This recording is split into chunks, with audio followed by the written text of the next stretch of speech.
এখন পর্যন্ত সুষ্ঠু নির্বাচন হওয়ার মতো কোনো আলামত জাতীয় পরিসরে আমাদের চোখে পড়ছে না।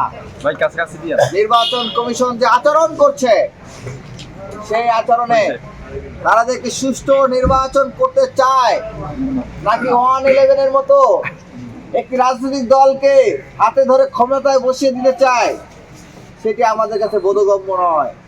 তাদের আচরণ, তাদের সিদ্ধান্ত কোনোটাই স্পষ্ট নয়।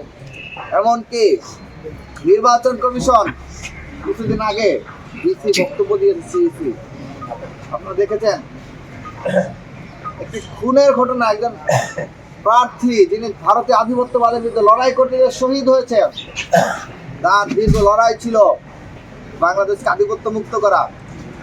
যিনি ঢাকা 8 আসনের নমিনি ছিলেন, সেই আমাদের জুলাইয়ের সন্তান শহীদ শরীফ ওসমান বিন হাদিকে যখন শহীদ করা হয়, তিনি এটাকে বিচ্ছিন্ন ঘটনা বলে আখ্যায়িত করেছেন।